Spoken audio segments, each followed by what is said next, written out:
Hi,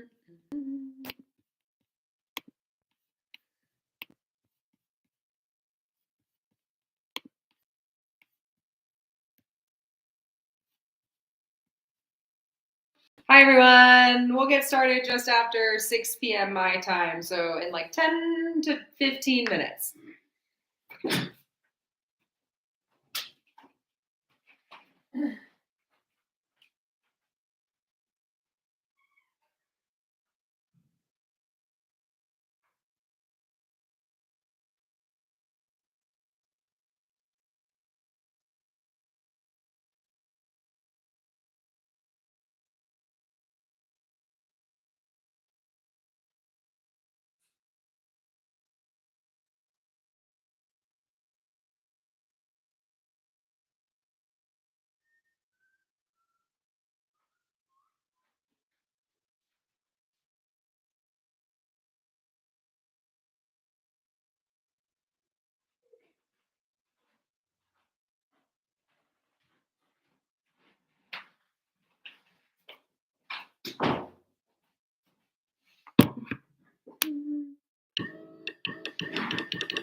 If you're here early, feel free to ask me whatever questions you have.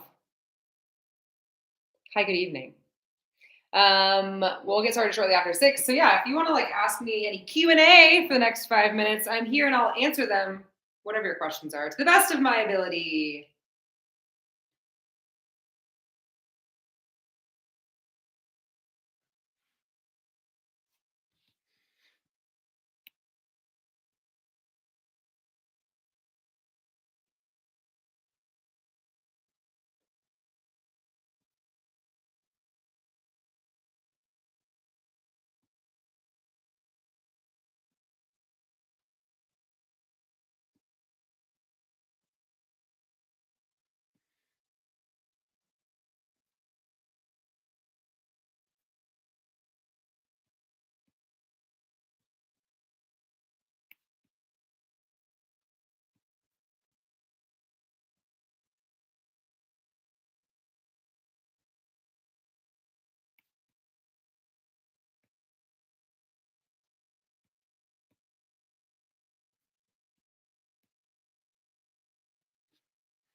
What is the difference between the Habsburgs in Spain versus Austria ruling the Holy Roman Empire? Yeah, so the Habsburg family, really starting with Charles V, who is going to be Habsburg leader in the Holy Roman Empire in like the earlyish 1500s, start to rule over all of these dominant forces in Europe. So one of his sons, Philip II, is going to be the leader of Spain in the 1500s, who is gaining all of that wealth from the Americas once they set up their colonies in the Americas. And a lot of the Habsburgs, I mean, most of the Catholic European rulers from the 1500s to like the 1800s are Habsburg in some way, shape, or form. So the main thing that you need to understand about the Habsburg family is that they're very powerful.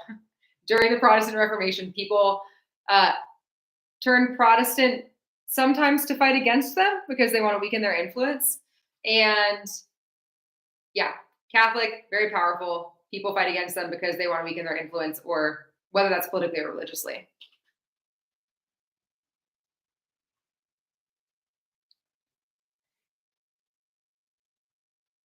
How's our studying going? For the sake of this course, no, there's not really a difference between humanism and individualism, right? Because they're both just putting humans at the center and focusing the attention on the individual rather than focusing our attention on the divine. I like to always use the word secular when I'm talking about individualism or humanism, which isn't entirely true, especially when we're looking at the Northern Renaissance. But the key thing about this focus on the individual and the focus on humanism in the Renaissance is that it's like the shift away from religion and toward thinking about people and their abilities in the here and now, rather than just what the afterlife is going to look like. You're taking AP Euro next year, so you're just on here for funsies, trying to get a head start, trying to get smarter than all of the people in your class next year. I appreciate that. St. Bartholomew's Day Massacre. I can. You don't really need to know anything about it for the purpose of this course. I know that sounds kind of bad. If you can just associate that with the French Wars of Religion, essentially, Catherine de' Medici, who is going to be, let's go back in time a little bit. So French Wars of Religion, Catherine de' Medici is married to King Henry II. King Henry II dies of injuries sustained in a jousting incident, which I don't know if your teacher told you that, but that is wild. He dies, and then there's this fight for the throne, right? Who's going to be the next king of France? Catherine, by the way, has 10 kids. So in theory, one of her kids should be the next king. She's from the Valois family. So the Valois family emerges as, I mean, obviously has a claim to the throne, but then we also have the Protestant Bourbon family, and then we have the ultra-Catholic Guise family. The Valois are kind of in the middle. They're Catholic, but they're not like ultra-Catholic. And what ends up happening is that at the St. Bartholomew's Day Massacre, everyone blames Catherine for like killing a bunch of Protestants and a bunch of Huguenots. But ultimately, like in the grand scheme of things, Catherine de' Medici, her daughter, Margaret, marries Henry of Navarre, who then becomes King Henry IV of France. So St. Bartholomew's Day Massacre is a good example of violence during the Wars of Religion, but that's kind of all you need to know. Civic humanism and Italian humanism. So when we're just talking about the word civic, it means political. I tend to associate more civic humanism when I think about neoclassicism, which is something that we're going to talk about today. So that is just specifically looking at an individual focus on participation in politics. And I will be talking about that today, so I can just put a pin in that for now. Italian humanism is, again, like that's the first time Europeans collectively as a society were like, yeah, let's focus on our achievements and what we can do now in this world, not just in the next world. The Defenestration of Prague. I love the weird things that your teachers probably just camp out on and spend a lot of time talking about. Yeah, so the Defenestration of Prague. Defenestrate means to throw out of a window. I hope that you know that by now. This event essentially kicks off the 30 Years' War. And you have some Protestants and some like Catholic mission or Catholic like ambassadors. And according to legend, the Protestants like throw the Catholic ambassadors out of the window. And the way that I like to tell it is that the Catholic ambassadors fall in a pile of cow manure, which they say as like the Lord's saving grace because they didn't die, because they fell in some cow poop. And then Protestants like to really use that to say, haha, you fell in cow poop. But it just kicked off the 30 Years' War, and that's all you need to know. I mean, because it's a fun story. Getting thrown out of a window, y'all, it happens twice. There are 2 defenestrations at Prague, so I understand why your teacher does that. By the way, we're going to get started in, let's say, 4 minutes. Make sure that you have a writing utensil nearby. Make sure that you have a sheet of paper nearby. None of this typing while I'm talking. Every scientific study shows pen and paper is going to make more connections with your brain than just when you're click-clacking away on your keyboard. Tips for MCQs. I always tell my students to read the stimulus first, to read the source of the stimulus first, because oftentimes if you understand the time period and if the source is telling you something about like the scientific revolution, you could probably answer the question without even reading the stimulus, at least one of those, because right, the stimulus comes with questions of like 2 to 4. So I, throughout my entire course, have really intentionally given my students long stimuli so that they get used to always reading the source first, because that will help them answer the questions without having to read through the entire thing. Because just a reminder, you have 55 minutes to answer 55 questions. And that means a minute per question. And that time goes by really quickly. So you got to think about strategic ways that you can make sure that you're maximizing that time. Looking at the source of a stimulus first is always what I tell my students to do. And then if you have a question that asks, like, what is the main argument the person is making in the stimulus, you can quickly read through it with that question in mind. Best way to memorize flashcards? I don't know. Flashcards? What do y'all do? You don't need to memorize any of the phases of the 30 Years' War. All you need to do is understand that it was in the context of the wars of religion. You have German princes. Like, if you understand like the causes of it, so like wars of religion, we have these German princes who are trying to gain more power. They're also Protestant, fighting against like the Catholic Habsburg rule. Outside forces get involved. And then it ends with our marker date that starts period 2, which I'm going to talk about in 2 minutes. So put a pin in that too. Thanks, Fruity Norris. I'm glad your teacher loves me. I probably love your teacher too. We'll begin in 2 minutes. And y'all, I'm going to tell you right now, this period covers units 3, 4, and 5. And there's almost no way that I'm going to cover all of this in 1 hour. My hope is like 1 hour and 15 minutes. So just prepare for that now. I will be taking breaks kind of at the end of each unit, just like I did last time. So if you need to get up or go to the bathroom or do anything or answer any of my questions, or I can ask you questions, whatever, we can do that. But this is going to be a longer one just because there's so much content to cover. LEQs. Oh my gosh. I could talk about writing forever. I'll answer this last question and then we'll get started. So with the LEQs, you can... Hold on. I want to make sure that I'm saying this exactly correctly. Let me reference my LEQ rubric that I have.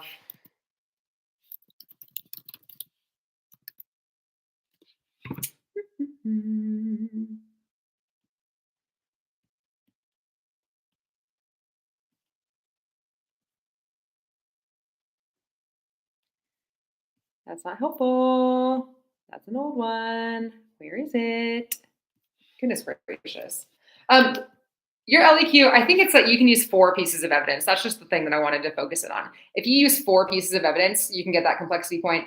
If the LEQ is asking, so the LEQs always ask you specifically about a historical thinking skill, whether that's causation, comparison, or continuity and change over time. And it will usually ask you one of those, right? Like, what is the most significant effect of the printing press? Was an LEQ prompt from like 2 years ago. If you were to talk about multiple effects, or if you were to talk about causes and effects, that gets you one step closer to that complexity point. Just because you include multiple effects or include a cause and then talk about the effect doesn't mean you're going to get it, right? Like, you have to show complex understanding, and that's why it's called that complexity point. But incorporating many answers to the question is one way to think about getting that complexity point. You will have, if you like, for the rubric one, I'll answer this, then I'll be done, sorry. With the rubric one, if you just Google like AP 2024 DBQ rubric, you'll see what it looks like. And you don't have a rubric probably in the way that the teachers give it to you, but at the start, you'll have like essentially bullet points saying what you need to include. It's just in a different format maybe than what you're used to.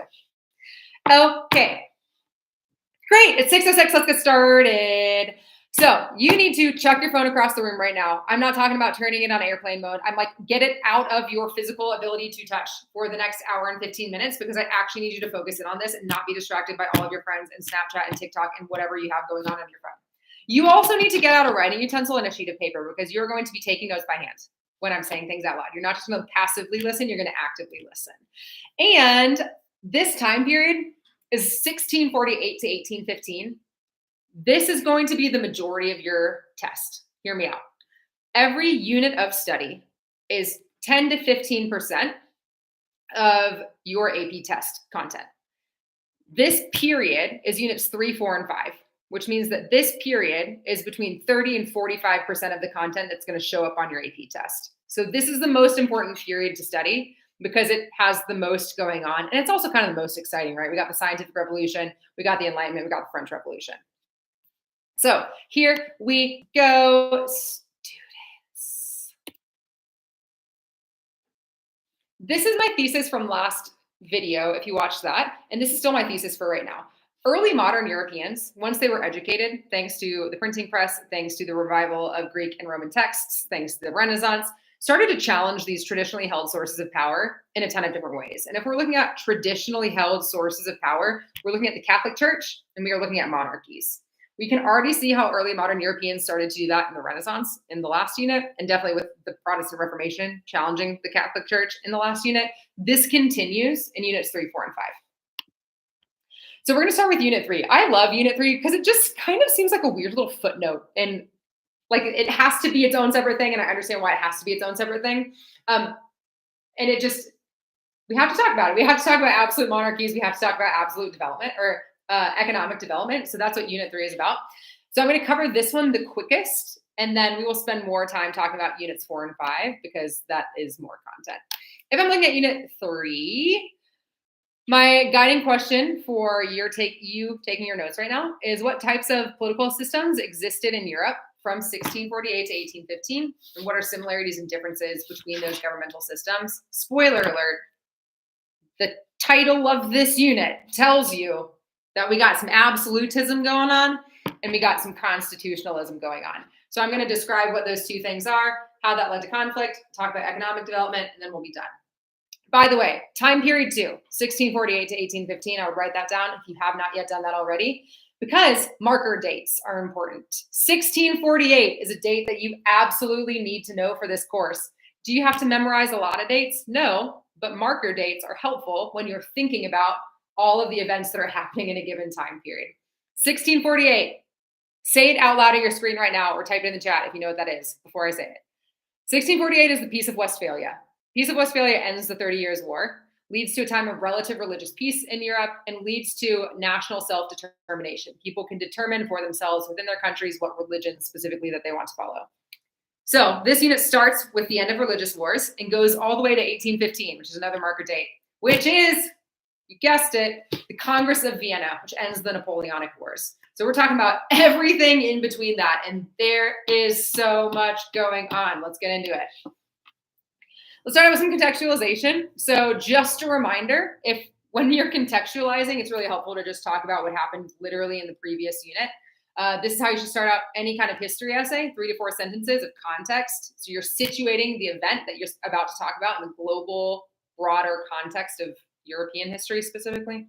So if I were to contextualize absolutism and constitutionalism, I would talk about monarchs getting wealth from their colonies. There have been repeated challenges to political sovereignty. So you could just talk about like the fact that religious wars just broke out. So we have nobility or people who are fighting for power or want more power, challenging monarchs in Europe. And the Protestant Reformation is the thing that is causing a lot of those challenges to political sovereignty. So how are monarchs going to respond? They're either going to kind of bend to the will of the people by establishing constitutionalism, or they're going to double down on the fact that they are the most powerful and everyone has to listen to them in the form of absolutism.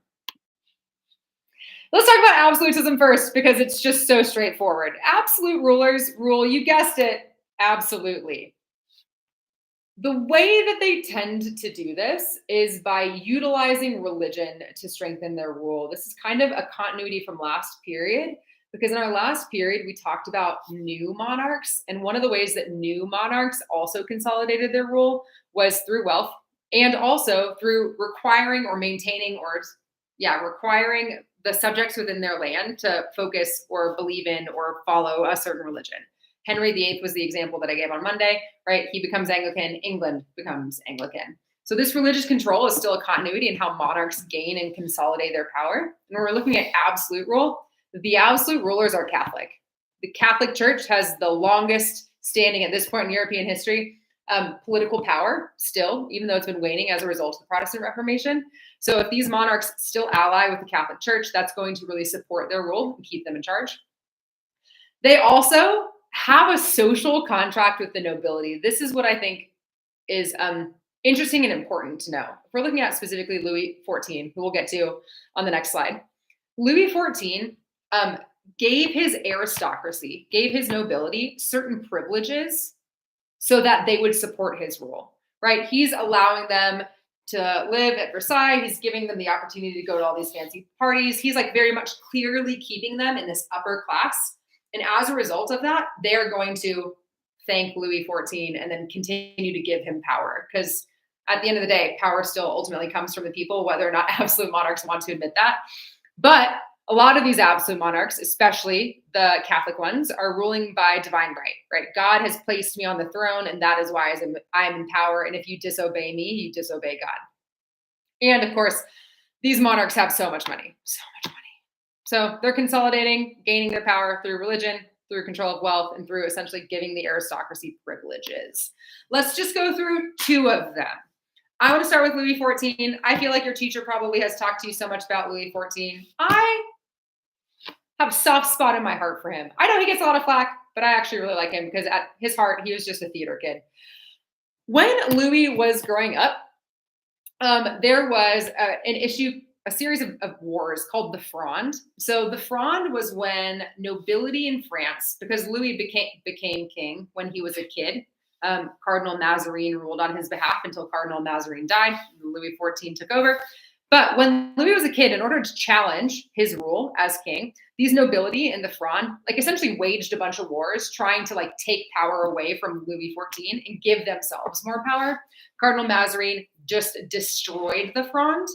But this sets up something really interesting in Louis's rule because Louis then becomes quite wary of the nobility. And in order to keep them under his eye, he makes them do specific things because he always wants to make sure that he's checking the power of the nobility so that they don't overthrow him. So this hugely impacts his rule. The Fronde is a big deal for Louis XIV. And it also motivates his desire to keep the nobility at Versailles, which they have to do for like half of the year. Also, I'm not going to rant about Louis too long, but he essentially creates the fashion industry. Like him and his finance minister, Jean-Baptiste Colbert, are like, hey, in order to make money in France, we need to make sure that people are buying things in France. What does France have a lot of at this time? Well, like cotton and wool and things that you can make clothes out of.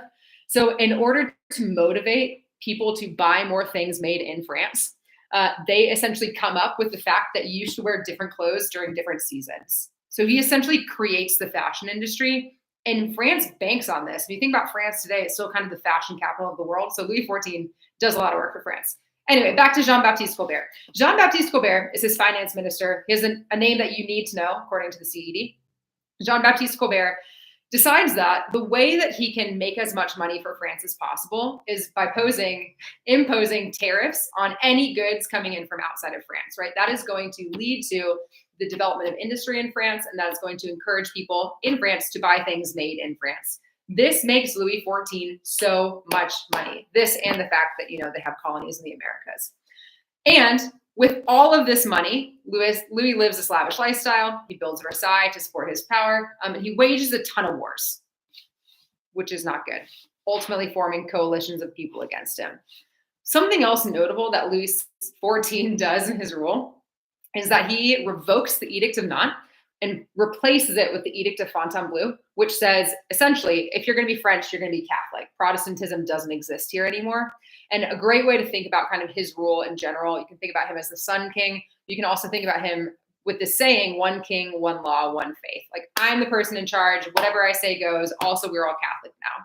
This leads to Huguenots, French Calvinists, leaving France and actually finding solace in Prussia and in Eastern Europe, which we'll get to when we talk about what's going on in Eastern Europe.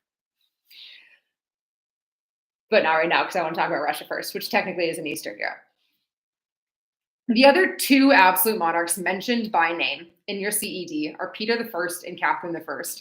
The CED likes to call them the Great. I don't like that sobriquet because if we call someone the Great, then we only see them through the lens of being great, and we don't see the, terrible things that both of those people did. The things that you need to know about Peter and Catherine is that they were so focused on westernizing Russia. So prior to Peter's rule, Russia was kind of like this backwater empire. They had really like old school, kind of more traditional ways of life.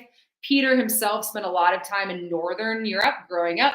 He becomes familiarly acquainted with like the Germans and the Dutch, and he decides through his travels and his education abroad that Russia is behind Western Europe. And if Russia wants to be this European power, it needs to modernize. And the way that it modernizes is by mimicking Western culture.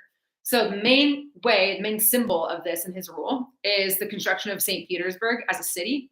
He does this for multiple reasons. St. Petersburg, if you think about it geographically, is on the Baltic Sea. So, or I guess, yeah, like right north of the Baltic Sea. So this actually gives Russia access to a warm water port, which means that Russia can now build a navy, which Peter does.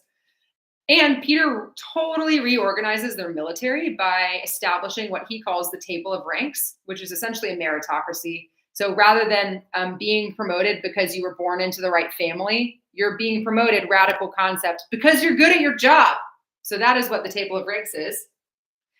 And other things that Peter does, hopefully your teacher has talked about, like the beard tax. He forces boyars, which are Russian nobility, to educate their kids abroad. He forces people to wear Western fashion. If you've ever looked at a picture of St. Petersburg, whether that's like the winter or the summer palace, I mean, it looks like Versailles. So Peter is literally trying to mimic what's going on in Western Europe to show Western Europe that they are equal contenders, that Russia is going to emerge on the scene. Also, he's kind of tolerant toward religion for people visiting Russia, but not entirely for people who live in Russia. Also, there was lots of deaths when he built St. Petersburg. We don't have time necessarily to do this. I'm going to take a quick break and look at any comments or questions that you have for me. But great thing to do when you're studying is to practice those historical thinking skills as you go. So I just spent time talking about Louis XIV and Peter I. And what could be really helpful for you to do right now, even just brainstorm, jot things down, say things out loud, is compare them. What similarities do they have? What differences do they have? You can think about this thematically, like politically. They were both absolute rulers. Culturally, socially, you tell me. You can put it in the chat if you want to. I'm going to go look over at the chat and see if you have any questions, and then we're going to move on to our next unit because we have to go through the What's the main thing to know about Jean-Baptiste Colbert, Louis XIV's finance minister? So much money for France because of his nationalistic tariff policies. Catherine, I'm going to talk about a little bit more when we talk about Enlightened Absolute Monarchs in Unit 4. But according to the CED, Catherine continues Peter's Westernization policies. The Fronde is a series of revolts by nobility and Louis XIV's youth that then forces Louis XIV to be like really wary of the nobility, wants to keep his eye on the nobility because he doesn't want people to challenge his power. Okay, moving on. Let me wrap up this unit. Oh, not even close because we have to talk about constitutionalism. Great. So absolutism is happening really throughout continental Europe. Constitutionalism is happening in England. In a constitutional government, the rule is checked by, you guessed it, a constitution. So throughout England's history, there have been varying degrees of success of this. In 1215, King John signs the Magna Carta, which in theory puts a check on the power of the king. And then from 1215 to the 1600s, that is somewhat successful, right? Parliament has been established. Sometimes they work together with the monarch, but it hasn't been super necessary yet. Now it's getting increasingly necessary as the population is increasing, as globalization is increasing, as wealth is increasing. Elizabeth I dies without an heir. Her power gets passed to her cousin, James, in Scotland. James comes into England, and James rules as the first Stuart monarch in England, James I. James, not familiar or accustomed to the fact that the monarch has had to work with Parliament, wants to rule by divine right. And he tries to, and it doesn't work out well. And there are some people who try to blow him up. It's the whole Guy Fawkes thing, it's the whole gunpowder plot thing. They were unsuccessful ultimately. Charles I rules after James, and Charles I wants to continue in his dad's policies. So Charles I is like, I'm also going to rule by divine right. Parliament doesn't matter. I want to take all this power for myself.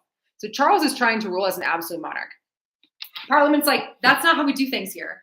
Charles asks Parliament for money. Parliament says, I'm not going to give you money to fund your wars. Charles says, will you please do that? Parliament says no. Charles says, I'm going to figure out ways that I can circumvent you in order to raise money so I can fund my wars.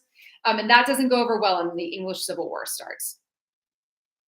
English Civil War is like one of my favorite historical developments of all time. There was a DBQ about the English Civil War 2 years ago. So there's not going to be a DBQ about the English Civil War this year.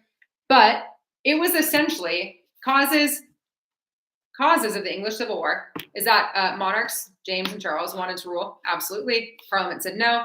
A war was fought over whether or not monarchs had the right to rule absolutely or if they had to work with Parliament.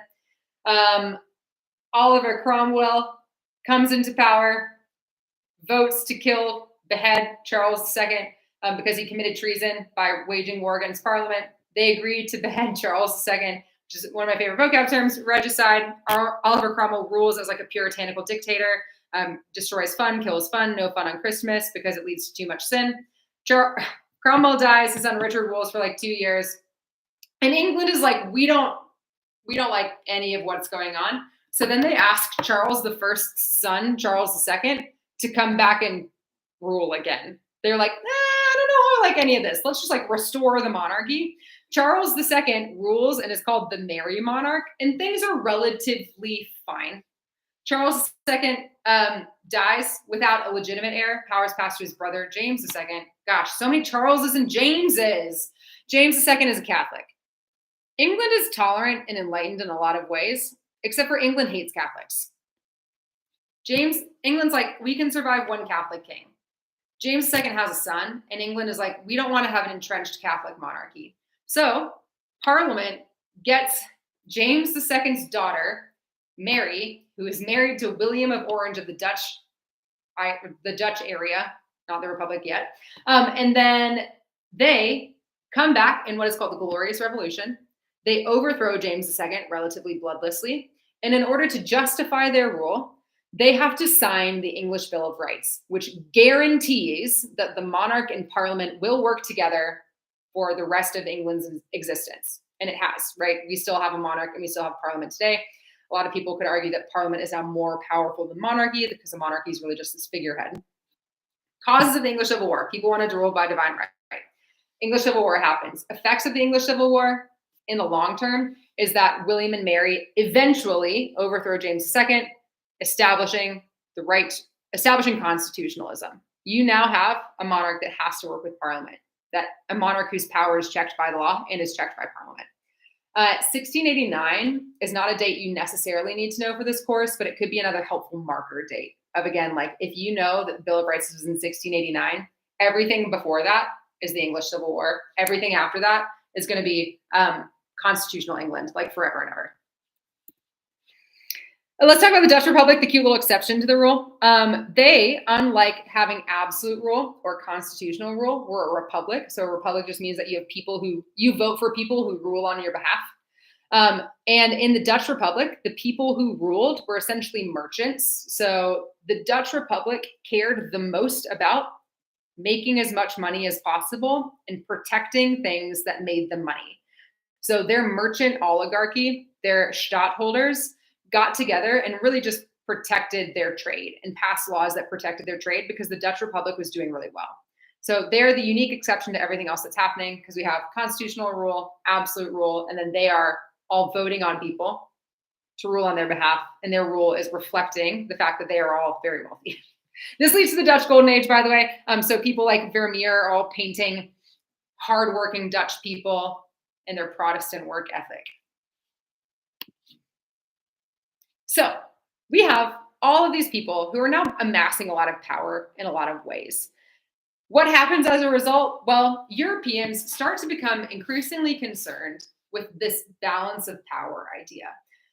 Because the continent, if we're looking just at the continent, so like not at the UK right now, if we're just looking at the continent, these countries are really close to each other and they're really small compared to like the United States, right? So they are concerned that their neighboring countries could get too powerful, and they want to make sure that they're checking and limiting the power of their neighbors so that one country can't dominate the other countries on the continent. Great example of this is when a coalition of forces because Louis XIV keeps fighting all these wars to try to take over more land, and a group of countries get together to try to limit his growing power and influence. So like that's the wealth plus power plus wars thing. Like we want to make sure that we're limiting the power of our neighbors, that no one country is getting too strong. This is also concomitant. It goes hand in hand with the military revolution, which really happens as a result of that 30 Years' War. This just means that people are finding out fun new ways to do military that were better than before. Countries that undergo a military revolution do better than countries that don't undergo this military revolution or have a delayed start to undergoing the military revolution. And I'll give an example of that in just a second. Other key thing that's listed by the CED under the balance of power is that the Ottomans are stopped at the Battle of Vienna in 1683. So this is another way that you could think about that balance of power. The Ottoman Empire, the oft-forgotten stepchild in AP European history, because I would argue that they are fully deserving of being in this course more. The Ottoman Empire, this very cosmopolitan Muslim empire, has a lot of influence in the Balkans and Eastern Europe. They try to make their way to the West, but they are stopped in Vienna. So they're stopped in, modern day Vienna. And that limits their power from expanding westward more. So then they just kind of stay in the East and they just kind of stay over there doing some things until they crumble. Great example of a country that did not undergo the military revolution is Poland. I could talk about the Poland-Lithuanian Commonwealth for forever, and you don't know what that is, and that's okay. Poland is partitioned by Russia, Prussia, and Austria. So Poland just has like a really bad go, honestly, for like a lot of its history after, let's say, the 1600s. So Poland, because it didn't undergo its military revolution, because it didn't have one strong monarch consolidating all of its power, is divided up by these stronger countries against it. And Russia, Prussia, and Austria are all pretty okay with this because they are all gaining power as a result of this partition of Poland. Last two things in this unit are going to talk about economic continuities and changes. This is what I hope an FRQ will be on. Economic continuities and changes from 1648 to 1815. If we're looking at economic continuities in this time, the wealth of nations is still coming from colonies. It's coming from these mercantilist policies. It's coming from the use of the transatlantic slave trade. European powers are extracting wealth from their colonies, and they are slowly starting to use that to develop industry. The agricultural revolution, which I talked about on Monday, people are now finding new, better ways, faster ways to make more food using fewer farmers. That's going to lead to urbanization, which contributes to the putting out system or the cottage industry. This is a really great picture of what that looks like. Putting out system is essentially you have different people making different parts of a finished good. So you can just think of it like an assembly line.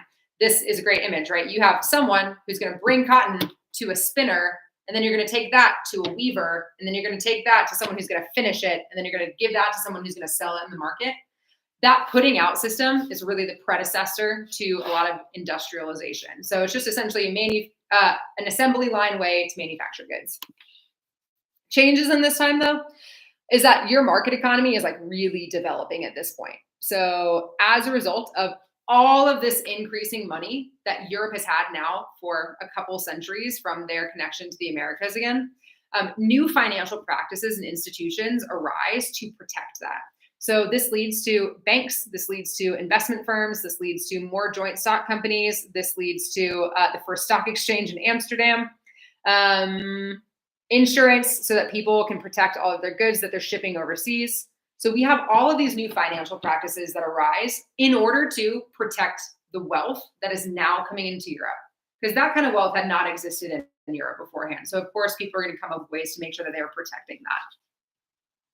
And a lot of these banks, specifically the Bank in England, starts to turn their savings that they get into venture capital. So what that means is like, rather than just like keeping everything in savings, they're going to use a lot of that money to fund new projects. And that is going to lead to the funding of factories, which leads to the Industrial Revolution. So to really quickly recap this before I take a break, absolutism remains the dominant governmental form in Europe. It does in continental Europe, with England and the Dutch Republic as the two main exceptions. Through the military revolution, monarchs were able to extend their power, which sometimes threatened that balance of power. So that's going to lead to wars and conflict. Economically, the Dutch and their new financial systems reap economic benefits. The Dutch East India Company, aka the VOC, is the wealthiest company in all of human history. You can see all of those infographics. You can find them online. European states that colonized the Americas, so we're really looking at Western Europe at this time, continue to profit off of trade and this new market economy. So people are buying and selling goods. This is, again, a great continuity from last unit, and that we are seeing this division in Western Europe and in Eastern Europe. Eastern Europe is rooted in serfdom. Eastern Europe is still kind of relying on these old school agricultural practices. Western Europe, because they are maritime empires, they're sea-based empires, they're connected to trade, they are starting to develop new, essentially capitalistic practices that are going to allow them to amass way more wealth than what's happening in the East.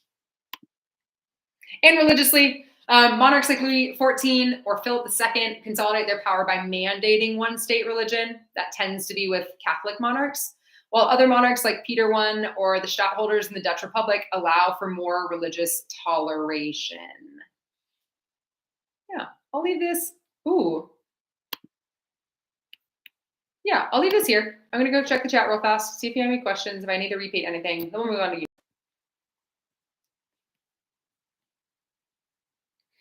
We're about to talk about Enlightened Absolutism, so get that for a second. Can I upload the VODs to your channel? Yes, I'm uploading the videos to my channel. Is FRQ another word for DBQ? Yeah, FRQ just means free response questions. So that could be your short answer question, your document-based question, or your long essay question.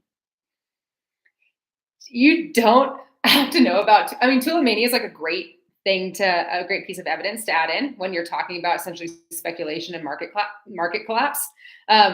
I love talking about Tulamania too, so I understand why your teacher wanted to do that. Because tulips in like a week, like you were spending your year salary on one tulip bulb, insane.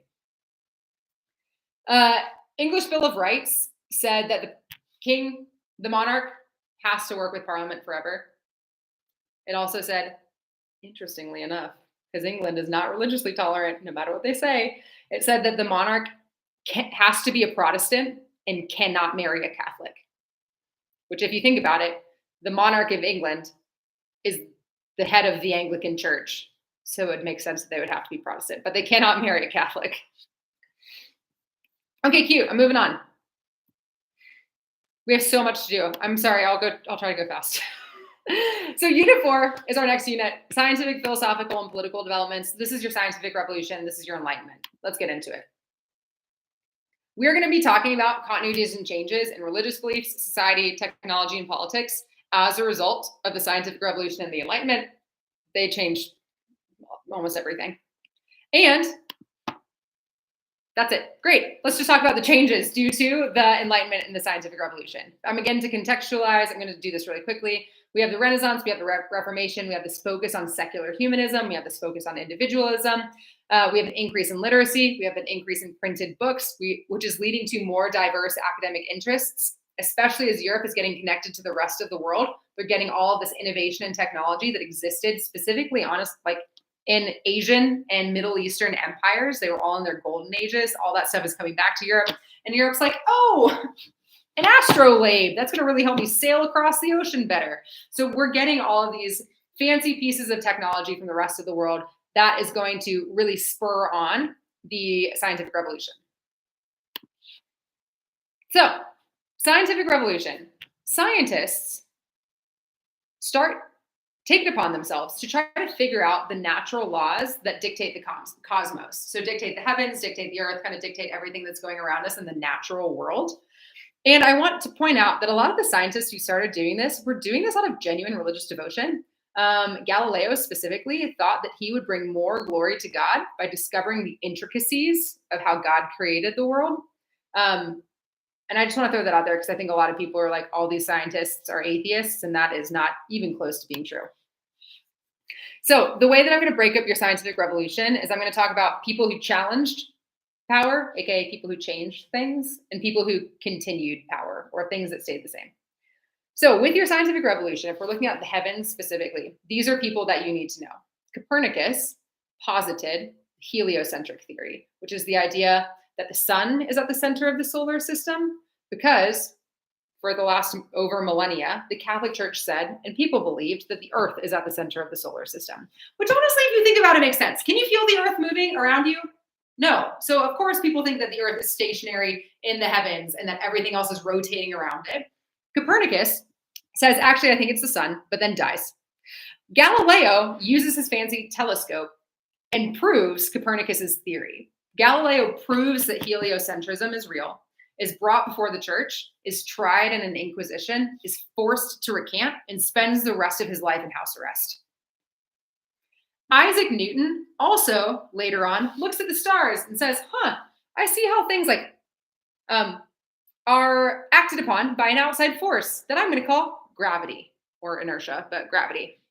These are three people that you need to know. These challenged what the church had said for a long time. So heliocentric theory, gravity. And regarding anatomy, oh my God. Roman physician Galen is like one of my least favorite people in all of history because he was so dumb. And he just led to such a stunting of European scientific thought for millennia, because Galen believed that all of your physical problems, if we look at this picture on the left, were caused by an imbalance of liquids in your body. And it's because you had too much blood or phlegm or black bile or yellow bile that was causing your sicknesses. So the best way and the easiest way to even out the humors in your body, those liquids in your body, was bloodletting. So then that led to just bloodletting being really common in Europe from the 300s to like the 1800s, which is insane. William Harvey said, actually, I don't know about that. Let me dissect humans for the first time in a long time, and then proved that like the circulatory system is actually a whole system in our body that contributes to things flowing around us. It's not just four random liquids. Another guy that I like to talk about is Andreas Vesalius. Andreas Vesalius did all of those really creepy kind of dissection of cadaver bodies where you can just like see kind of bones and skeletons everywhere. Both of them taught us so much about human anatomy. That is really going to change a lot of scientific thought, because Galen essentially knew nothing because he was an idiot. If we're looking at math and reasoning, Bacon and Descartes come up with the deductive and the inductive method. What you need to know about this is that this is the foundation of the scientific method that you probably use in your high school science classes today. They say, rather than the church saying this is what it is, what if we observe the world around us and draw conclusions based on that? Other big things, especially when we're looking at kind of the waning power of the Catholic Church and its influence over science, is that deism, skepticism, and atheism start to rise. This definitely picks up when we're talking about the Enlightenment too. Deism is this idea that God is a clockmaker. So deists recognize that a God, a supreme being, created everything, but then just kind of bounced. They were like, cool. God was like, cool, here is how the world is, and now I'm not going to interact in your daily affairs. So this is recognizing a higher power, but it's also recognizing the absence of that higher power from daily affairs. Skepticism just means that we should question everything. And atheism is actually a really radical concept at this time and is not super received well during the scientific revolution. Atheists say there is actually no God. Nothing created anything. Like it is all something, set the world into motion, and it wasn't a supreme being. We have like evolved to be here today. So when we're talking about this with the Enlightenment, over time, there is this shift away from the church. There's this reliance on reason and rationalism and skepticism rather than just kind of blindly believing what the church has said for millennia. Some continuers that I do need you to know about for the scientific revolution. Like I mentioned earlier, a lot of these early scientists were deeply religious. So Kepler, who did the planetary laws of planetary motions in the sky, and then Isaac Newton, gravity, still retained a lot of spiritual and religious beliefs. They still believed that, like, again, there was a supreme being, a God dictating the cosmos, and that it is we have the ability to figure out why things are the way that they are, but like there's still this God who's ruling over everything. Okay, we're moving on to the Enlightenment because, wow, we have no time. The goal of the Enlightenment is to rely on rationalism and reason in order to make a better society and minimize suffering. Religion says that truth comes from God. The Enlightenment says that truth comes from reason. We can figure out our own truth using our big brains. And we'll get to what Romanticism says at the end of this. you need to know a bunch of people. And again, I'm going to kind of pose it as like challengers to political thought or like continuers to political thought. Again, that goes to the continuity and change over time, kind of historical thinking skill. In England, we need to look at Thomas Hobbes and John Locke. I only ever use Thomas Hobbes as a continuer, quite honestly. This is the frontispiece of his book Leviathan. Thomas Hobbes and John Locke were both grew up during the English Civil War. So they saw all of the blood and the chaos in the English Civil War, and that kind of deeply shaped their political views. Thomas Hobbes said, in order to prevent blood and chaos, we need one absolute ruler who rules absolutely, and people need to give up their natural rights to submit to this one absolute ruler who will bring peace to the land. Locke says, actually, rulers should rule by consent of the governed. People should give their authority to the people who rule over them. And if the government is acting in a way that doesn't protect people's natural rights, life, liberty, and property, it is the duty of the people to overthrow that government and establish a new government that does protect those natural rights. The way that you can see this in action is the American Revolution. I also want to talk about social contract and state of nature because they had a lot of thoughts and feelings on these. So state of nature, I'll start with that. This is like essentially what people are like prior to civilization existing. Like if we were all just like picked up and plopped onto a piece of land, how would we behave? Would we work well together? Would we try to seek the well-being of others? Would we be kind? Locke would say, yeah, we would. We would all try to work together for the benefit of everyone. Or would we all kill each other? Would it be a Lord of the Flies scenario? Would people like just try to steal other people's property and like ruin other people's lives? Hobbes would say that that would be true, right? Are people good or bad in the state of nature? Like what is our inherent natural nature say about us? Social contract is the other idea that people have a explicit or implicit agreement in the societies that they live in, oftentimes with their government.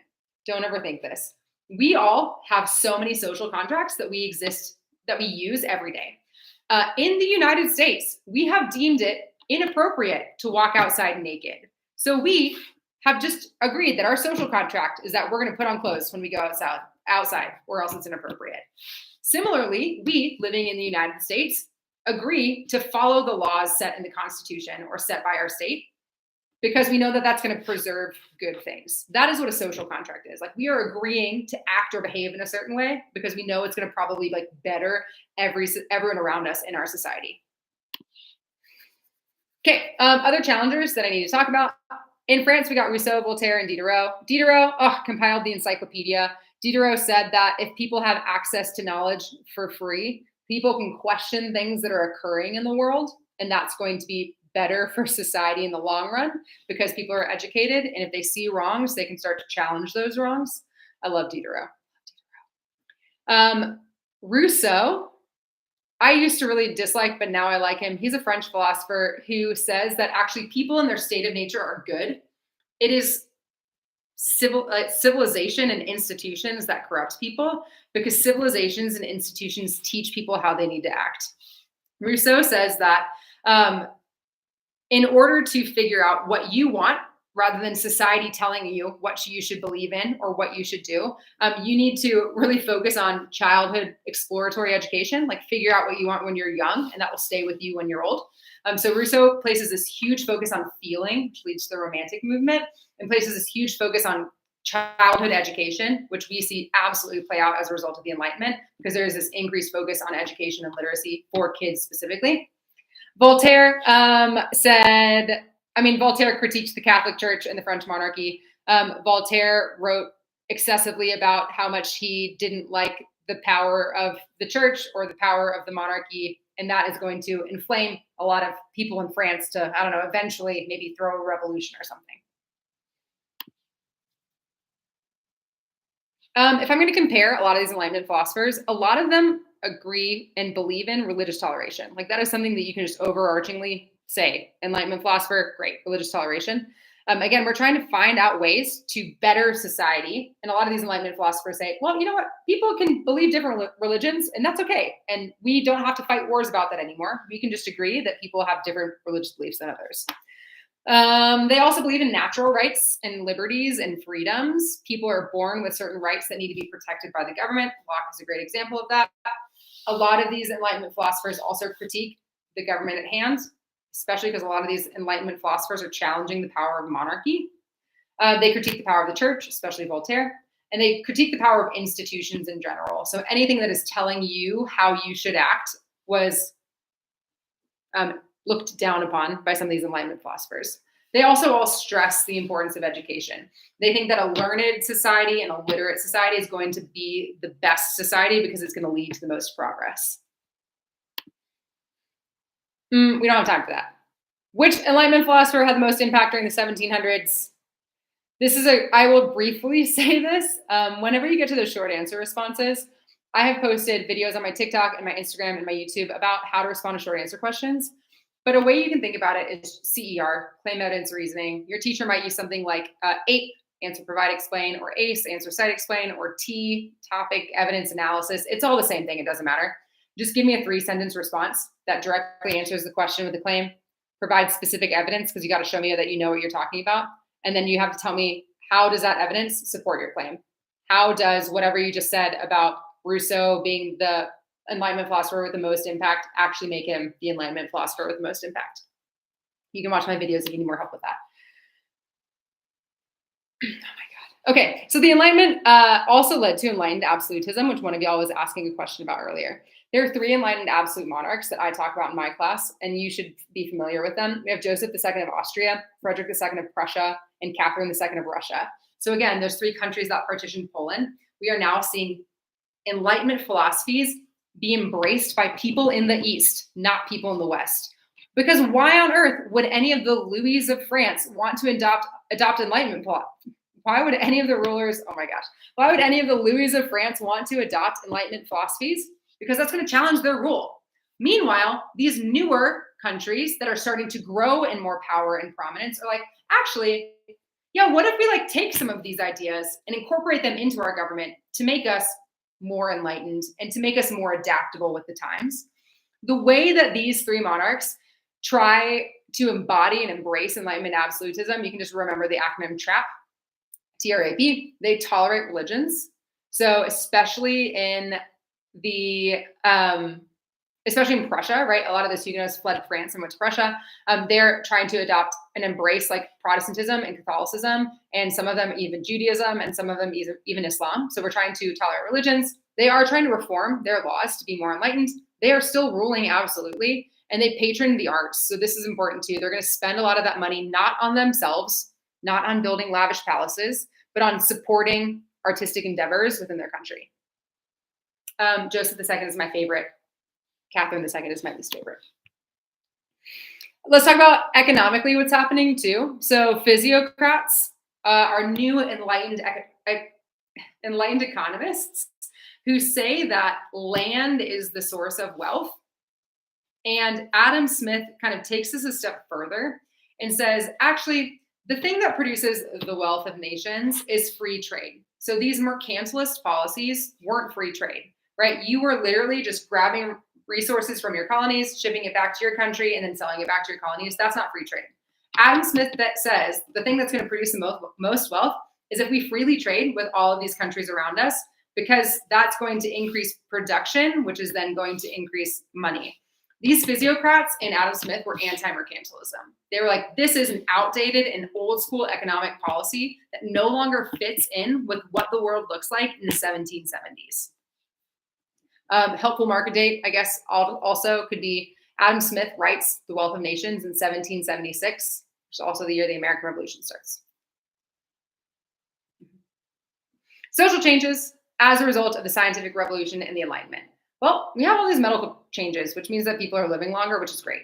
Inoculation becomes a thing. Thank you, Lady Mary Wortley Montagu, whose husband was an ambassador to the Ottoman Empire. They had already had inoculation in the Ottoman Empire. Lady Montagu makes her way back to England and is like, hey, I found this cool thing. What if we do this to our kids so they stop dying? Radical concept. Because people are living longer, and because kids specifically are living longer, there's more of a focus on child development. And also because Enlightenment thought essentially says maybe parents should like take care of their kids and not just like force them out into the fields. So there's this increased focus on child development and in education, especially for kids. This is all happening in the backdrop of people are moving to cities, urbanization is happening, population's growing. So we kind of have all of this stuff happening at the same time. And because of these new economic policies that start to get implemented, people are buying more things than ever before. So we are slowly starting to see, really by the end of the 1700s into the early 1800s, quite a modern European city. Quite wealthy. We have an upper class, we have a merchant class, we have lower class of workers. A lot of people are living there. We start to have the development of schools. So this is kind of when things really all start to coalesce together and become modern. Artistic changes, they just reflect what's going on in society. So now that we have a more literate public, a lot of art starts to encourage civic and political participation. So this is when we see neoclassicism. Classicism is a focus on Greek and Roman classics. Neo just means new. So this is like a revived focus on what it means to be a participant in a political organization or institution, right? We are no longer passive citizens. The Enlightenment has taught us that we need to be active citizens in our government. So we see that play out in neoclassicism as well. So to wrap up this unit, scientifically, scientists start to use math and knowledge in order to figure out laws that govern the natural world. Straightforward. Politically, philosophers formulate different political theories that are based on this idea of a social contract. How should we act with each other? How should we act with our government? Or the state of nature. Are people good or bad in their core? How should we base a government based on that? Enlightened absolutism takes root in the East, right? They are starting to adopt those enlightened practices in the East, not in the West, because absolutism remains pretty dominant in the West. Socially, your population is increasing, which is going to lead to an increased focus on child rearing. People are moving to cities, more money meant more new fun things to buy. Consumerism is increasing. Cute. Before we get started with Unit 5, what are your questions? Also, now's a great time to take a break if you need a break for a little bit. Question, I've always been confused on Voltaire's views. I know Candide, but what did it critique? And what ideas from him are a contribution to the Enlightenment?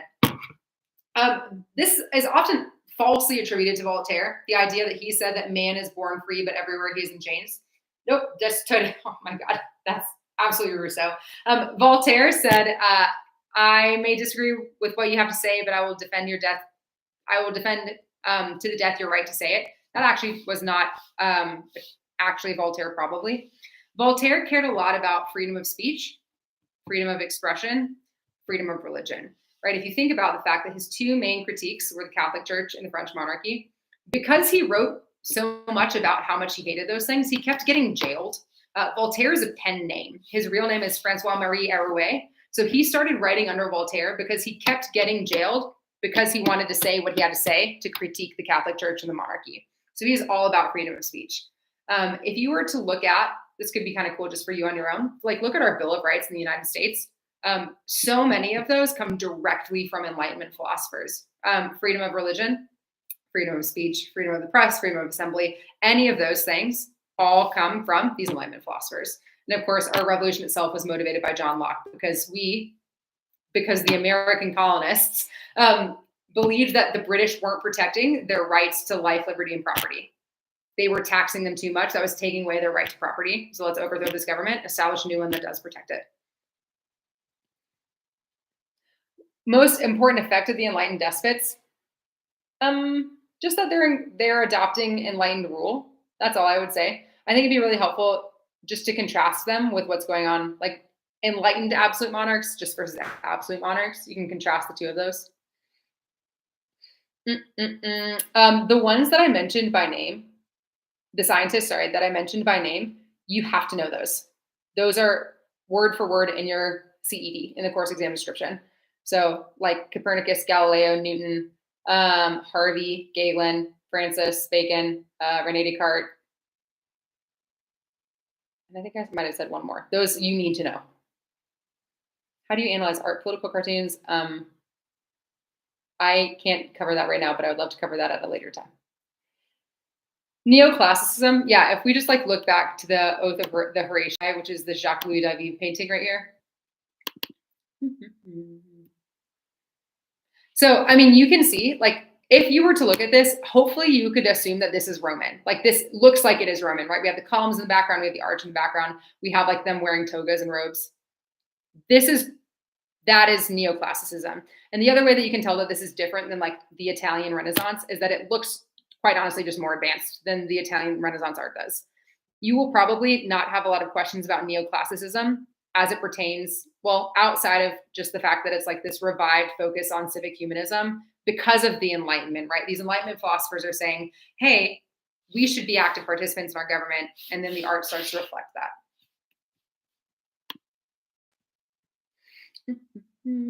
What happened during this commercial revolution that came with the Enlightenment? I don't think I understand the question. Commercial revolution just means that people start buying more, like commercial is commerce. So people just start buying more things. But maybe people are buying more things because Adam Smith is like free trade. And then the world is like, cool, free trade. So now we're buying more things that we have access to outside of just like, right, what our colonies are producing. Descartes did one of the reasonings that led to the scientific method. He did deductive reasoning, right? That's it. Yeah. Okay, I'm moving on. I'm sorry that it's so late. We're going to cover Unit 5, and then we'll be done. French Revolution, favorite. All right. Unit 5, conflict, crisis, and reaction in the 18th century. Britain and France are your main focuses here. What were major causes of conflict in Europe during the 1700s? So I'm going to definitely cover that. And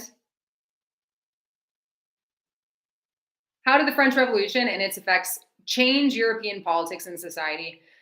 The French Revolution's effects will show up somewhere on your test, whether that is in multiple choice or short answer question or LEQ or DBQ. So to contextualize, this will be straightforward again because we just covered this unit. The Enlightenment is changing a lot of political thought in Europe. Also, countries are gaining wealth and power and influence from their overseas colonies, which is going to lead to some conflict over amassing wealth. Big political change that happens at the start of this unit is that Britain ascends. Britain becomes the dominant force in Europe, especially after the English Civil War and the Glorious Revolution. So by like the 1700s, early to mid 1700s, Britain is the economic and political force. France could have been right there, but France loses some wars and the French Revolution happens. So Britain becomes the dominant power. Again, that's because of their colonies. They have a great navy. They fight a lot for sea power. They get really involved in trade. They pass a lot of laws to ensure wealth and trade, and that wealth and trade is staying in England, even with kind of those free market ideas. England passes the Navigation Acts, which says if you need to buy goods from English ships, you can't buy goods from Dutch ships, for example. England also gets involved in the 7 Years' War. So 7 Years' War, TLDR, was the first world war. It played out on multiple continents. It played out involving many colonies. What you need to know about the 7 Years' War is that Britain and Prussia win, and that gives Britain and Prussia a lot of power in Europe, and it also weakens France in the Americas. So Britain gets more land in the Americas, France loses land in the Americas, and France loses land in Europe and power and influence. So England is doing great. I love comparing and contrasting the English Civil War period with the French Revolution, because like 150 years before the French Revolution, England essentially goes through its own revolution and also kills a king, but England has more time to come out on top of that, while France is like declining in power and then, erupts in the French Revolution. So long-term political causes of the French Revolution, or long-term, causes of the French Revolution, social unrest. So you have the third estate, heavily taxed, heavily oppressed, no political representation. Plus, the third estate is more literate now. People are more literate. They are going to start reading these Enlightenment philosophies of this idea that like maybe the government should actually like help the people and not oppress the people severely. Short term, France fought a lot of wars. France helped the U.S. colonists win the American Revolution, and didn't spend any money on the French people, who also needed help. So we have some extreme economic crises, right? Spending money on wars means that you need to fund wars. How are you going to fund wars? You're going to raise taxes. Who are we going to raise taxes on in France? The third estate, not the first or the second estate. That, plus the fact that famine happened, means that we now have hangry, poor peasants, and they are ready to revolt. And boy, do they. French Revolution happens in two phases, the liberal or the moderate phase and the radical phase. So the moderate phase happens first, and you could argue like it's debated success. The moderate phase ends with King Louis XVI signing a constitution which establishes France as a constitutional monarchy. In order to still stay in power, King Louis is like, okay, I hear you, the people, let's like limit my power a little bit. We'll practice like this constitutionalism. Also, the moderate phase gets rid of hereditary privileges. So that just means they're trying to limit the power of the aristocracy. They're trying to give more power to the regular people rather than that nobility class. And the Catholic Church becomes nationalized. So what that means is like there are now new kind of limits on the power of the Catholic Church, which have been a really dominant force in France for a long time.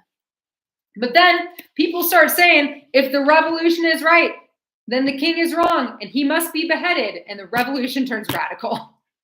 So we have this picture right here of the Poissade, the fish women who march on Versailles to go bring Louis and Marie back to the Tuileries to live in Paris, because Versailles is outside of the city of Paris.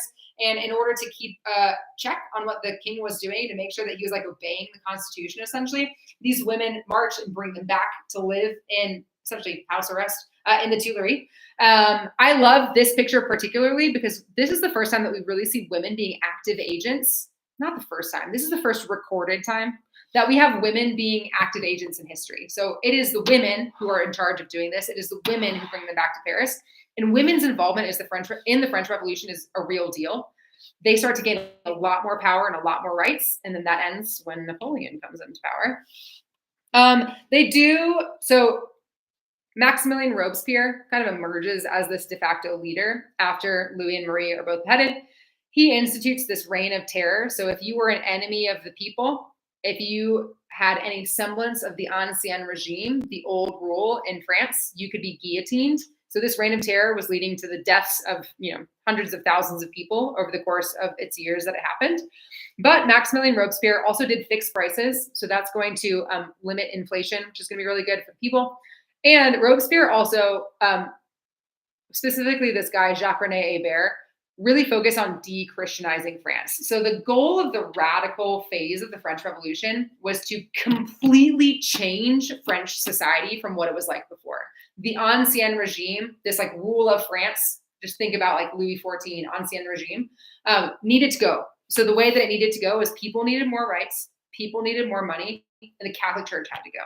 So they're trying to literally create a new culture in France during this radical phase of the French Revolution. And the French revolutionaries are like, this is great. Let's take these changes elsewhere and start to try to inspire change in neighboring countries. But this really picks up more when Napoleon comes into power. Also, we need to talk about the Haitian Revolution as an effect of the French Revolution. I cannot believe that this was the DBQ a couple years ago. The entire DBQ is about the Haitian Revolution, which doesn't feel entirely related to European history, minus the fact that Haiti, or Saint-Domingue, was a French colony in the Caribbean. Haitians, the enslaved Haitians, are like, hey, so we hear these rumors of what's happening in France. Liberté, égalité, fraternité. Does that apply to us also? And the French were like, no, it doesn't, because we need you to make us all of our money because sugar is so profitable. So we need you enslaved peoples to stay enslaved. You do not get liberty, equality, or brotherhood. And then the Haitians were like, I don't know how I feel about that. And they revolted because they believed that they were also French people and those laws also applied to them. So they eventually overthrew the landowning people in Haiti. They established the Haitian Republic, so the first Black Republic, in 1804. Napoleon, once he comes into power, sends the largest army, sends like 20,000 people to try to stop the revolution in Haiti. And it's unsuccessful, right? The Haitians win. The Haitians are able to successfully create their own independent Black Republic. And the reason that Napoleon soldiers die is because they get yellow fever, which I think is so ironic because when you think about Europeans coming to the Americas the first time, all of the indigenous peoples are dying from these European diseases. But here you have Europeans now trying to take over, like an enslaved revolt in Haiti, and the Europeans are the one dying of diseases. Okay, great. What else do I have? So then Napoleon comes into power. French Revolution kind of descends into like this disaster. We have the relatively successful moderate phase descends into chaos in the radical phase. Everyone's dying. People are like, we don't even know what's going on anymore. This 5-man directory rules over France for 5 years, but they don't really have power. They're just kind of there to keep the peace, but like everything's going insane and crazy. And then this guy named Napoleon, who is a really smart military guy who rises above his station because he's fighting a lot of these wars in southern France, says, now is my time. I'm going to step in. I'm going to throw a coup d'etat, and I'm going to become the leader of France to bring us to a place of stability again, right? We have the revolution. It descends into a lot of chaos. Napoleon's like, I'm going to bring us back up out of this. He rules initially as the first consul because he's obsessed with Rome. And he then over time gains more and more power and crowns himself emperor. Napoleon's contributions to France, whether he was a friend or the foe of the revolution, is debatable. So here are some things that Napoleon did when he was in power. And you can decide if he was more of a friend or more of a foe of the revolution on your own. He actually does institute a lot of domestic reforms. So Napoleon, also potentially a child of the Enlightenment, does institute new reforms that are beneficial to the general populace. He creates education systems called lycées that are mandatory. He writes his civil code. So he writes a law code that people then have to follow, and he also, in theory, has to follow. He creates a meritocracy, so he, again, is allowing people to get certain positions in the government based on how good they are at their job, not based on who their parents were. But a negative thing that he did is that women were making all of these strides and progresses in the French Revolution, and Napoleon essentially immediately puts them back in their place. So he curtails a lot of their rights. He says, like, essentially, a woman's place is in the home. Women should not be involved in the political realm. Before he becomes emperor, he passes the Concordat of 1801, which reestablishes France's standing with the Roman Catholic Church, again, to provide more stability after a time of a lot of chaos and death. He is a military genius. He actually ushers in a new wave of warfare. It's called like third generation warfare, happens under Napoleon. And then because he was so good at the military, he just starts to conquer Europe. He thought himself Caesar, and he was like, I'm going to reestablish this Roman Empire. How am I going to do that? Conquer everyone around me. And he's relatively successful at doing so. In order to fund those wars, by the way, he sells Louisiana Purchase to the United States. Okay. He's so successful in conquering a lot of continental Europe, but he knows he can't militarily conquer the UK because, right, I think just geographically speaking, they are separated from Europe, and he can't compete with their navy. So he tries to economically defeat Britain by passing the continental system, which is saying no one on the continent can trade with Britain. Britain is so wealthy from its overseas colonies that it does not affect them at all. And it actually weakens the economies of a lot of these countries in continental Europe. But Napoleon's ultimate nationalism is going to spread these nationalist responses all throughout the rest of Europe, especially after he's conquered and then exiled the second time. People are like, oh yeah, we don't actually want like this foreign power ruling over us again. What if we just kind of rule ourselves? People start to coalesce into what it means to be Italian, what it means to be Austrian, what it means to be German. So we see these nationalistic responses as a result of Napoleon. Oh my gosh, we're going fast. Sorry, y'all. Marker date that ends this period is the Congress of Vienna. So organized by this guy named Clemens von Metternich. Conservative leaders in Europe look around at what happened really from like 1789 to 1815, and they were like, what? This is not a balance of power that we signed up for. This Corsican guy became the emperor of France and then tried to conquer all of Europe. We are not here for that. So Clemens von Metternich invites all of his conservative leader friends. So again, those like traditional Catholic monarchs, and says, hey, we need to make sure that we are all working together to ensure that one country can't do that again. This goes back to this idea of the balance of power. We need to make sure that we are limiting everyone else's power so that one country can't dominate everyone. And we're going to pick up with what that actually turned into when we get to our next video. Cultural changes as a result of all of this stuff happening is Romanticism. Romanticism you can talk about now, or you can talk about after the Industrial Revolution. It doesn't really matter. If we're saying that religion says that truth comes from God, the Enlightenment says that truth comes from reason, Romanticism says that truth comes from emotion. And that is the great way that you can kind of separate those three things out and really think about Romanticism. It's not this focus on cold, hard logic and reason, like what the Enlightenment said, but it's a focus on how we feel and how we feel about our place in the world. And maybe we should also go spend some more time in nature. This is concomitant with religious revival. So there had been kind of like a stagnation of religion after all of those religious wars.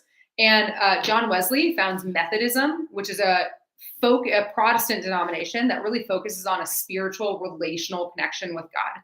So the Romantic movement and Romanticism in general is all about feelings and emotions and connections.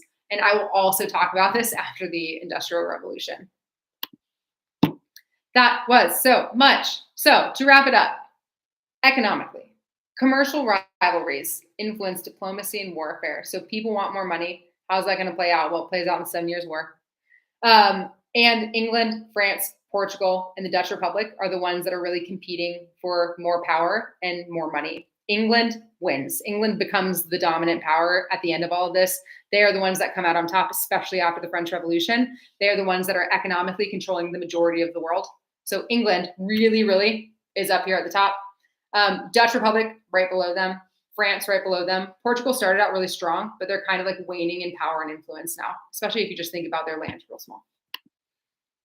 Politically, Britain emerges as the dominant power in Western Europe. Prussia emerges as the dominant power in Eastern Europe. France's revolution was debatably successful, but led to the rise, dominance, and defeat of Napoleon. In the wake of Napoleon, nationalism grew across Europe. European leaders convened at the Congress of Vienna in order to restore a balance of power and retain traditional conservative values in order to prevent these liberal, enlightened thoughts from leading to more conflict and more revolution.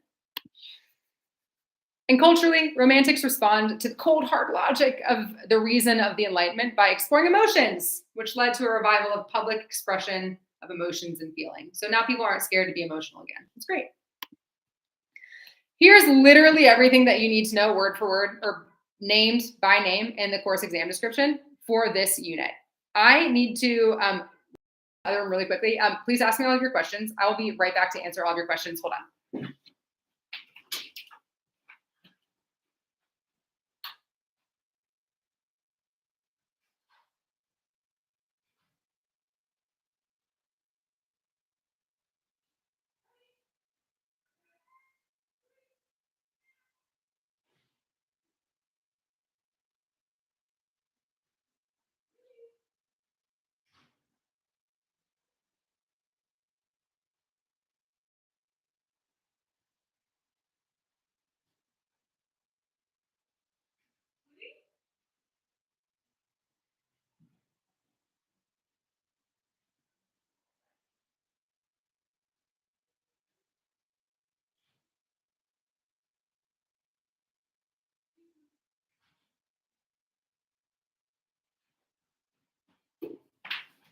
All right, I'm back. What are our questions? Sorry about that. Concordat of 1801, Napoleon reestablishes the standing with the Catholic Church. So Jacques-René Hébert, during the French Revolution, tried to practice de-Christianization. This is Napoleon's go back against that. So Napoleon's like, actually, church is important. We need to be friends again. How are we supposed to remember all of them, though? Studying. That's why I think studying thematically is the most helpful. So if you can study, again, like the idea of political change and then kind of organize all of these ideas into just like the theme of politics, like organize literally just these words under politics, that could be really helpful for you. How can you mark the end of the French Revolution? Honestly, I would mark it with in 1799 when Napoleon becomes first consul. So Napoleon throws his coup d'etat in 1799. But that is also, again, kind of debatable, right? Because, like, did Napoleon carry on the ideas of the French Revolution? Yes or no? Why do they want to de-Christianize in the first place? So that, again, goes back to the idea of wanting to get rid of the ancien regime, get rid of the way that things used to be done in France prior to the revolution. Battle of Vienna is when the Ottoman Empire's expansion into Eastern Europe was stopped in 1683. Do I think the French Revolution is a likely LEQ topic? Oh my gosh, thank you for bringing that up.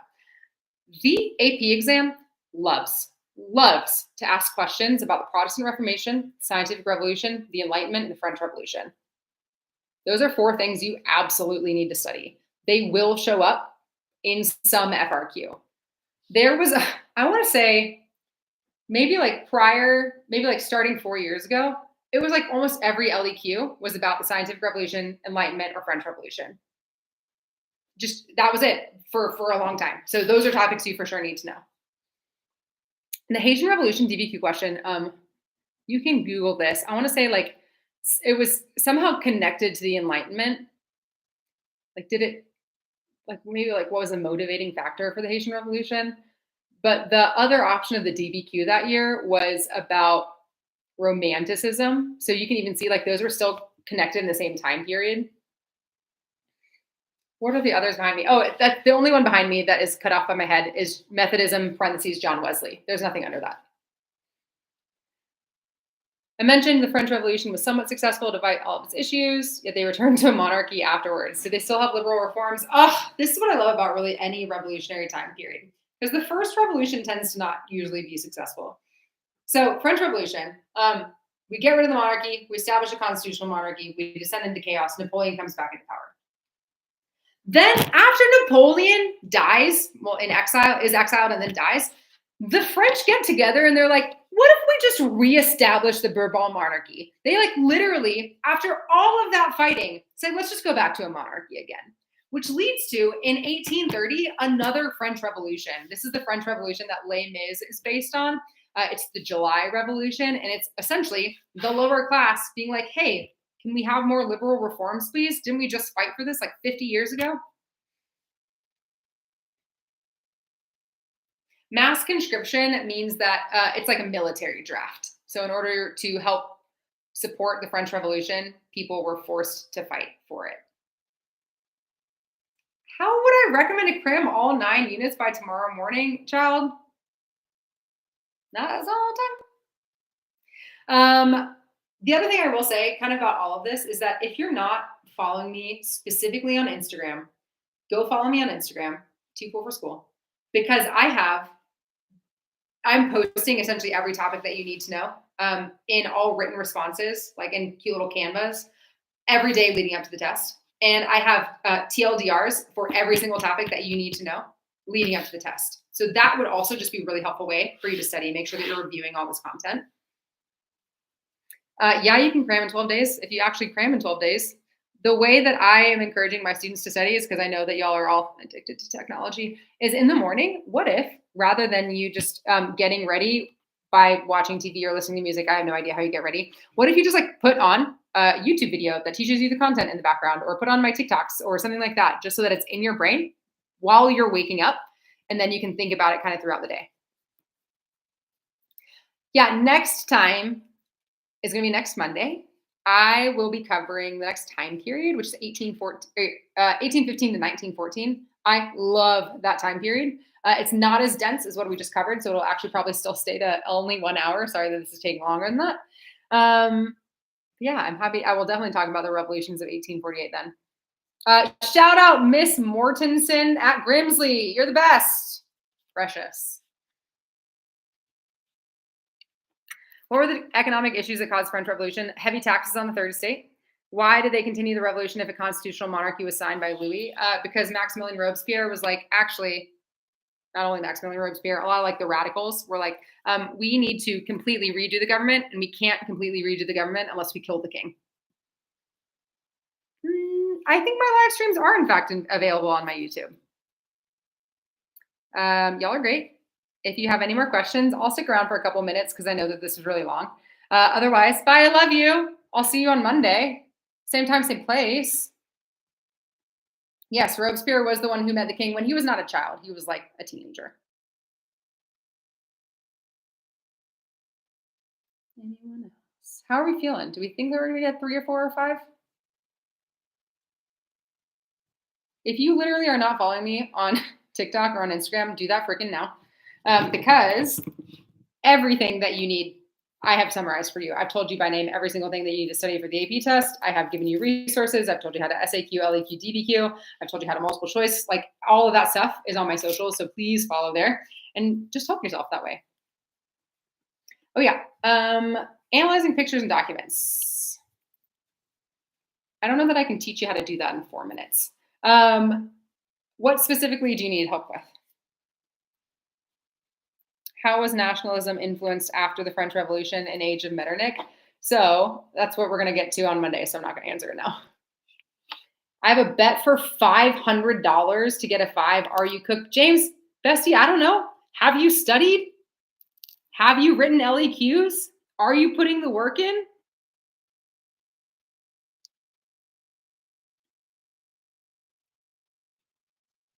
Bye. Oh, great. I'm glad this was helpful, like actually.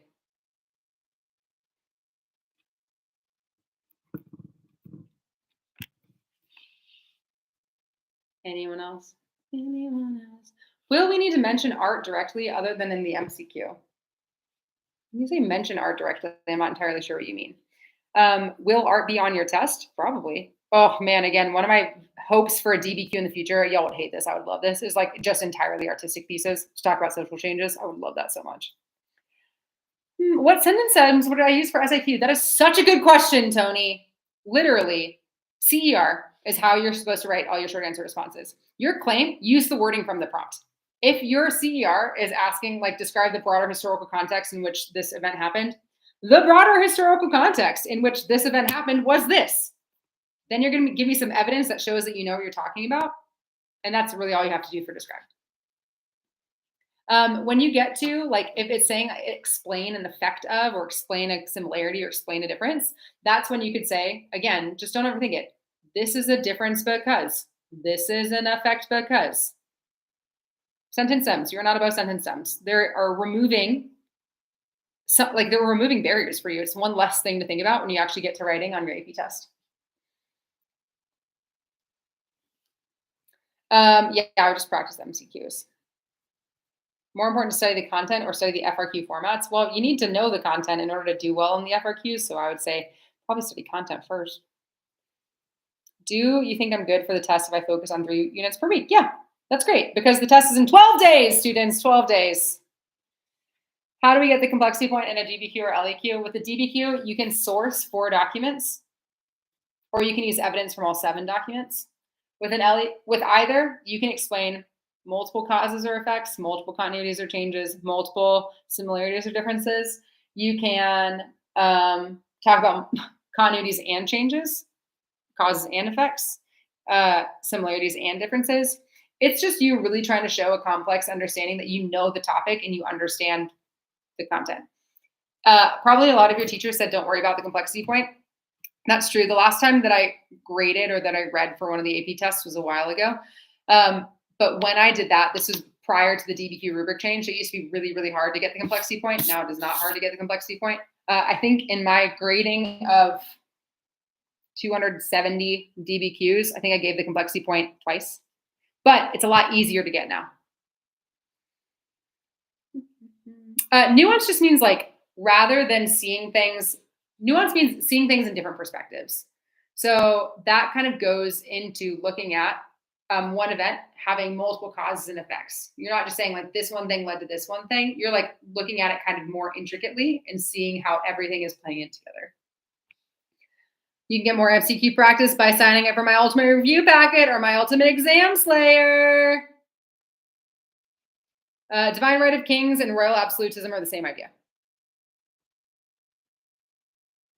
How do you source a document? Historical context, intended audience, purpose, perspective. What was the historical context that led to the creation of the document? How does that impact our understanding?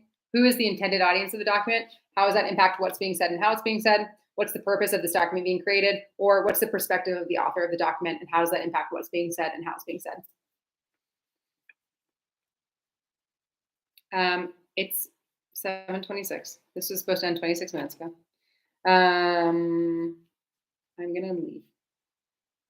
You should follow me on social media. You should show up on Monday. I'll answer all your questions on Monday. I need to go eat dinner.